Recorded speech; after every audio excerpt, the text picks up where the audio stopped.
Retirement. Millions of baby boomers have been looking forward to it for decades, and now that it's happening, they wonder if they can afford to do it.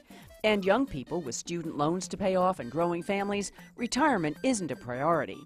We wanted to see how much people know about planning for retirement. In exchange for a cup of coffee, these people agreed to take a quiz. A good plan, a backup plan to be get a roommate and convince my girlfriend to go to law school. Most of us are concerned about how we're going to pay for college, not about retirement. Yeah. I don't expect I'll be retiring. I expect to work for the rest of my life. Hey, where's the cyanide, guys? Surveys show that most people don't understand the basics of retirement. They know very little about annuities and the expenses associated with long-term medical care. They underestimate how long they'll live and how much money they're going to need to save. And they overestimate how much money they can safely withdraw from their retirement savings each month without depleting their savings before they die. Suppose you retired at the age of 65 and you had $100,000. How much money could you take out each month, assuming that your money was growing at 6% and that it would all be gone in 30 years? I don't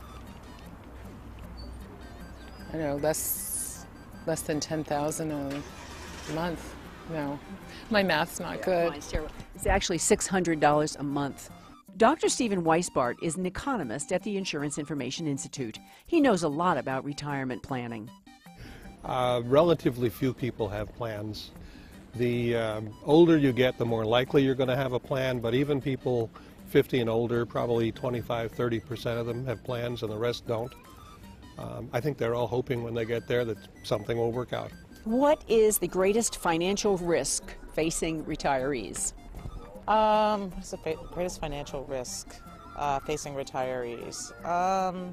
Probably, I suppose, money for prescription meds, right? So medical, I would think medical risk. Catastrophic medical condition that could siphon off my retirement money. Inflation is probably the biggest one because over a long period of time, even small amounts of inflation will add up and could be, towards the end of a long lifetime, financially very, very devastating. But major expenses associated with a major illness could also be a serious concern. What has the average rate of inflation been over the past 20 years? Oh, I think it's 3%. Ding-a-ling-a-ling! There is some good news. Younger people understand that retirement planning is their responsibility. I have a retirement plan through work, and that's how I'm saving for my retirement. My retirement plan is to rely completely on my 401k plan. And what about Social Security? I guess hopefully I'll get a little bit of Social Security, but I'm not sure how much I'm going to be getting. Millions of other people are going to benefit from generous pension plans, which are becoming a thing of the past. I've reached the age where I have one more year that I can retire. Not to say that I'm going to retire, but I have been preparing probably more seriously within the past 5 years. I've been working for the federal government for the past 30 years, and as you know, the federal government does provide employees with an excellent pension. In addition to what is comparable to the 401k, we have a thrift savings plan that the government matches part of it, so that's very beneficial.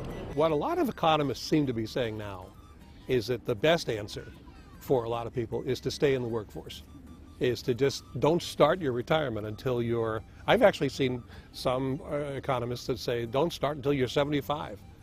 That if you do wait until 75, even a small amount of money accumulated will probably get you by, because A, it will only have to last a few years, and B, it will have grown between 65 and 75 in most cases, so that it's more substantial.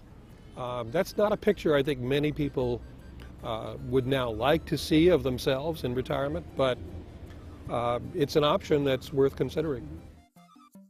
The Insurance Information Institute says these are the most important things you can do to obtain a financially secure retirement. Save as much as you can in a retirement savings plan such as a 401k, and resist the temptation to withdraw that money until you actually retire. Make a plan. Try to set a realistic budget for living in retirement. And then do the math to convert your expected 401k savings into what it would generate as a monthly income. That way you'll know if you're on track or not. And consider buying a basic long-term care policy. For more information on retirement planning, visit our website.